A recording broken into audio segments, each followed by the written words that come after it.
इस कहानी की लेखिका है सोनिया सैनी। पिछले 4 साल में ये तीसरा ट्रांसफर था।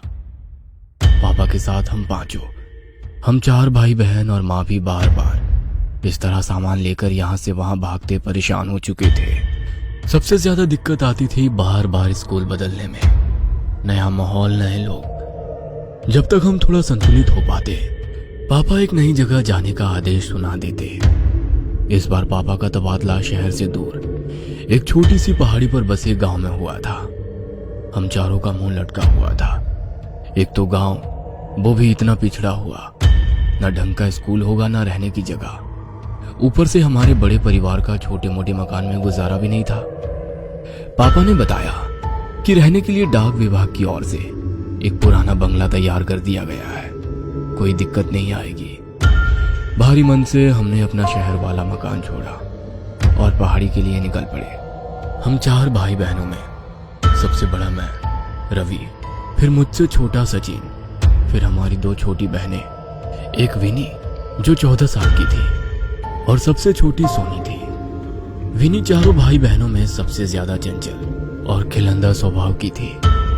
हर समय हंसना, मुस्कुराना, खेलना, कूदना, सबको परेशान करना, यही उसकी दिनचर्या थी। हम नए बंगले में पहुंच चुके थे। बंगला हमारे अंदाजे से कहीं गुना बड़ा था। बंगले का एक भाग हमारे रहने के लिए साफ किया गया था। बाकी लगभग आधे भाग में कहीं ताले जड़े थे तो कहीं भयंकर टूट फूट मची थी। कहीं कहीं दरवाजे पर सांकल लगाकर छोड़ा गया था। हम बंगले को घूम घूम कर देख ही रहे थे कि एक बूढ़ी महिला लाठी टिकाते आ गई। उन्होंने बताया कि उनके पुरखे भी इसी हवेली की देखरेख करते थे। वो अपने माता पिता की इकलौती संतान थी। शादी के कुछ समय बाद ही उसके पति का देहांत हो गया तो वो वापस अपने मायके आ गई और इसी हवेली की देखरेख करने लगी। माई लगभग 75 साल की बूढ़ी महिला थी। हमारे परिवार को देखकर उन्होंने मेरी दोनों छोटी चुलबुली बहनों के सर पर प्रेम से हाथ फेर कर कहा, अल्लाह हाफिज। आप मुस्लिम हैं? माँ ने कुछ अजीब से भाव चेहरे पर लाकर कहा, जी मैडम, एक बात का ख्याल रखिएगा, बच्चियां बंगले के दूसरे हिस्से में ना जाने पाए। बच्चियों से मतलब क्या है आपका? मेरा मतलब बच्चे या बड़े कोई भी बंगले के दूसरे भाग में ना जाने पाए। जितना हिस्सा साफ किया है उतना ही भाग इस्तेमाल में लाए, समझे? लेकिन क्यों? ऐसा क्या है वहाँ? कुछ नहीं, बस बरसों से खाली पड़ा है और अधिकतर हिस्सा टूटा फूटा है। कोई दुर्घटना ना हो जाए इसीलिए एहतियातन कह दिया बस। बाकी जैसा आप लोगों की मर्जी। वो अपनी लाठी टेक कर जाने लगी। आप इस बंगले में नहीं रहती हैं? माँ ने हैरानी से पूछा। नहीं नहीं, मैं तो पास ही में बनी छोटी सी बस्ती में रहती हूँ। यहाँ से ज्यादा दूर नहीं है। अगर कभी कोई जरूरत हो तो बुला लीजिएगा। हम लोग घूम घूम कर पूरे घर का मुआयना करने लगे। पापा और माँ घर का सामान सही करने में व्यस्त हो गए। इतनी बड़ी हवेली में तकरीबन 20 कमरे थे, जिसमें से लगभग 10 कमरे बंद थे, यह जर्जर हालत में थे। बाकी के 10 कमरों में से 4 तो हमने अपने लिए पसंद कर लिए थे। बाकी बचे कमरों में सामान लगाने के बाद भी 2 कमरे बचे ही थे। ये बचे 2 कमरे मेरी दोनों शैतान बहनों के खेलने का मैदान बन चुके थे। हमारा दाखिला गांव के ही स्कूल में करा दिया गया था। पापा को मिली सरकारी गाड़ी से हम जब तब आसपास के सुंदर दृश्य देखने निकल जाते थे। पहाड़ी इलाके बेहद खूबसूरत होते हैं। पहाड़ों में प्राकृतिक सुंदरता के अतिरिक्त एक और चीज बहुत प्रसिद्ध होती है, वो है यहाँ के काले जादू और भूत प्रेत की कहानियां। मेरे सहपाठी अक्सर मुझे यहाँ वहाँ के भूतिया किस्से सुनाकर डराते रहते थे। मैं भी घर आकर अपने छोटे भाई बहनों को डराने के उद्देश्य से वो कहानियां और भी मिर्च मसाला लगाकर सुनाता। जब वो तीनों अक्सर डर से रोने लगते तो मुझे अपनी जीत का एहसास होता और मेरे चेहरे पर मुस्कान खिल जाती। हमें यहाँ आए अभी कुछ ही दिन हुए थे। मैं छोटे भाई सचिन के साथ क्रिकेट खेल रहा था। मुझसे तीनों बच्चों का ख्याल रखने का बोलकर माँ काम निपटाकर निश्चिंत होकर सोने चली गई थी। दोनों छोटी बहनें भी खाली पड़े कमरों में धमा चौकड़ी मचा रही थी। जाने क्या हुआ, अचानक एक तेज चीख की आवाज सुनाई पड़ी। मैं और सचिन बैट बॉल वहीं फेंक कर तेजी से अंदर की ओर भागे। चीख की आवाज सुनकर माँ भी अपने कमरे से दौड़ती हुई बाहर निकल आई थी। हम दौड़ते हुए हॉल में पहुंचे। वहां कोई नहीं दिखाई दे रहा था। सोनी के रोने की लगातार आवाजें आ रही थी। मुझे समझती देर ना लगी कि सोनी की रोने की आवाज हवेली के दूसरी भाग से आ रही है। मैंने सचिन का हाथ पकड़ा और दौड़ते हुए हवेली के वर्जित भाग में घुस गया। हर तरफ मकड़ी के जाले और धूल का अंबार लगा हुआ था। सामने देखा तो विनी नीचे बेहोश पड़ी थी और सोनी उसके पास खड़ी जोर जोर से रो रही थी। लगभग उसी समय माँ भी हमारे पास पहुंची। विनी को बेहोशी की हालत में देखकर माँ की चीख निकल गई। किसी तरह विनी को लेकर हम बाहर हवादार कमरे में आए। सोनी को पुचकार कर चुप कराने के बाद मैंने उससे पूछा, तुम चीखी क्यों और विनी कैसे बेहोश हो गई? भैया मैं नहीं चीखी, मैं तो विनी को खोजती हुई बाहर हॉल में गई थी। वो शायद अंदर वाले कमरे में छिपने गई थी। उसकी चीख की आवाज सुनकर मैं भाग कर आई तो वो ऐसे नीचे पड़ी हुई थी। सोनी ने सुबकते हुए बताया। माँ विनी को देखकर रोने लगी थी। मेरी हालत भी खराब हुए जा रही थी। माँ को संभालूं, सोनी को संभालूं या फिर बेहोश पड़ी विनी को देखूं। सचिन दौड़कर 2 गिलास पानी ले आया। एक गिलास माँ को थमाकर दूसरे से विनी के चेहरे पर छींटे मारे तो वो धीरे धीरे होश में आने लगी। विनी को कुशल मंगल देखकर माँ और सोनी का रोना थम गया था। माँ ने प्यार से विनी के सर पर हाथ रखकर पूछा, क्या हुआ बेटा, तुम बेहोश कैसे हो गई? वो मैं छिपने के लिए जगह ढूंढ रही थी। वहाँ उस कमरे के दरवाजे पर साकल बंद थी और उस पर रक्षा सूत्र बंधा हुआ था। मैंने उसे खोलकर कमरे में जैसे ही प्रवेश किया वहाँ सब धुआं धुआं सा दिखने लगा। कुछ अजीब सी महक आ रही थी। वहीं से मैंने बाहर निकलने की कोशिश की तो लगा जैसे बाहर आने का रास्ता ही खो गया है। मुझे बहुत डर लग रहा था, इसीलिए मैं डर के मारे चीख पड़ी।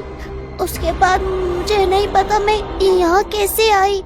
विनी ने पानी पीते हुए बताया। मतलब तुम कमरे के अंदर थी तो बाहर कैसे निकली? तुम तो कमरे के बाहर नीचे पड़ी हुई थी, सचिन ने कहा। मुझे नहीं पता भैया, लेकिन मुझे बहुत डर लग रहा है। अब मैं कभी उस तरफ नहीं जाऊंगी, विनी ने जवाब दिया। उस समय विनी को शांत कराना ज्यादा जरूरी था, इसलिए बात को वहीं रफा दफा करके मम्मी उनके लिए हलवा बनाने की तैयारी में लग गई। इस घटना से कुछ बातें मेरे मन में खटक गई थी। अगर विनी की बात सच है तो वहां दरवाजे पर मैंने कोई रक्षा सूत्र बंधा क्यों नहीं देखा? दूसरी बात, कमरे से विनी बाहर कैसे पहुंची? अंदर धुआं कहां से और क्यों आया? कैसी महक की बात कर रही है विनी? मन में विचित्र ख्याल आ रहे थे।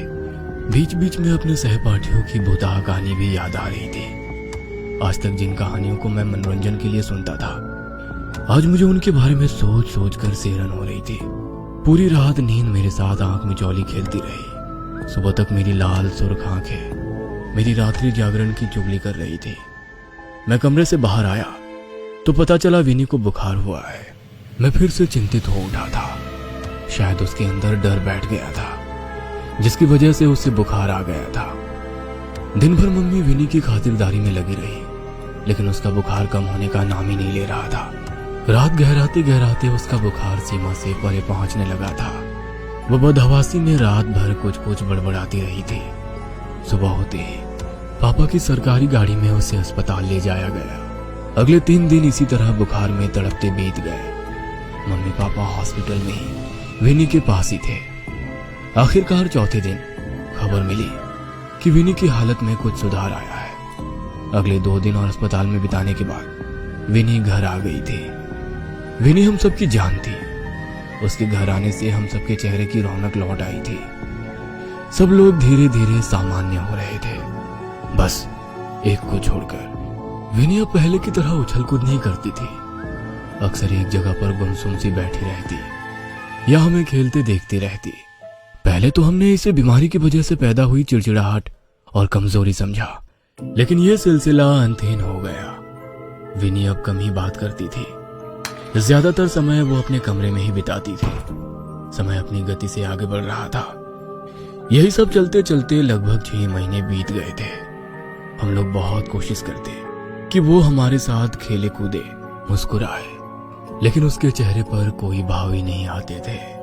वह यूं ही भावहीन सी एकटक शून्य में ताकती रहती। ज्यादा जोर जबरदस्ती करने पर वो उठकर अपने कमरे में चली जाती और दरवाजा बंद कर लेती। माँ पापा उससे पूछ पूछ कर थक चुके थे कि आखिर क्या बात है, लेकिन उसकी तरफ से कोई जवाब नहीं मिलता था। फिर एक दिन पापा बहुत उत्साहित से होकर घर घुसे। पापा के हाथ में मिठाई का डिब्बा था। उत्साहित स्वर में उन्होंने दोनों छोटी बहनों को पुकारा और मिठाई का डिब्बा पकड़ा दिया। अरे मेरी पदोन्नति हो गई है, तनख्वाह भी बढ़ेगी और अगले 4 साल तक कहीं भागना भी नहीं पड़ेगा। पापा ने खुश होकर कहा। प्रमोशन की खबर ने हम सबके चेहरे पर मुस्कान ला दी थी। पापा विनी को मिठाई खिलाने लगे तो विनी पापा का हाथ झटक कर अंदर भाग गई। पापा के प्रमोशन होने के बाद अब घर में पैसों की कोई दिक्कत नहीं थी। नई पोस्ट पर पापा की अच्छी खासी ऊपरी कमाई होने लगी। घर का माहौल बदलने लगा था। सुंदर पर्दे, महंगे कपड़े, बढ़िया साजो सामान हमारे घर की रौनक बढ़ाने लगा था। सब कुछ हमारी उम्मीद से कहीं ज्यादा अच्छा चल रहा था। इतना कि कहीं ना कहीं इस चमक धमक में हम विनी के व्यवहार को नजरअंदाज करने लगे। धीरे धीरे साल बीतने को आया था। मेरी प्यारी सी चुलबुली बहन अब एक गंभीर सी लड़की बन गई थी। स्कूल में भी उसका प्रदर्शन खराब होता जा रहा था। किसी तरह समझाने बुझाने पर उसने परीक्षा तो दे दी, लेकिन अगले साल उसने स्कूल जाने से साफ मना कर दिया। 1 साल के भीतर ही उसकी शारीरिक और मानसिक स्थिति में बहुत परिवर्तन आ गया था। वो छोटी बच्ची अब एक परिपक्व सी लड़की नजर आने लगी थी। मेरा दाखिला भी कॉलेज में हो गया था। मैं देर रात तक जागकर अपने असाइनमेंट बनाता था। उस रोज रात में पढ़ते पढ़ते मैं काफी देर तक जाग रहा था। अचानक मुझे किसी के फुसफुसाकर बात करने की आवाज सुनाई पड़ी। आवाज मर्दानी थी। मैं कुछ शंकित सा हो उठा। धीमे धीमे सदे हुए कदमों से मैं हॉल में पहुंचा तो आभास हुआ कि आवाज विनी के कमरे से ही आ रही है। मैंने चुपके से झांककर विनी के कमरे में देखा तो वो एक दीवार की ओर मुंह करके फुसफुसाते हुए कुछ बात कर रही थी। कमरे में विनी के अलावा कोई नहीं था और सबसे ज्यादा मुझे उसकी आवाज विचलित कर रही थी। दिन भर एक शब्द मुंह से ना निकालने वाली लड़की आधी रात को दीवारों से मर्दाना आवाज में बात कर रही थी। किसी तरह मैंने अपनी चीख को गले में ही दबाकर वहां से निकलना उचित समझा। रात काफी हो चुकी थी। मैंने फिलहाल किसी को भी जगाना ठीक नहीं समझा। उस रात मैंने कैसे करके एक एक पल बिताया मैं शब्दों में बयान नहीं कर सकता। सुबह होते ही मैंने मम्मी पापा को सारी बात बताई। माँ किसी अनहोनी की आशंका से कांप उठी थी। माँ और पापा चुपचाप किसी तांत्रिक या ओझा की खोज करने लगे।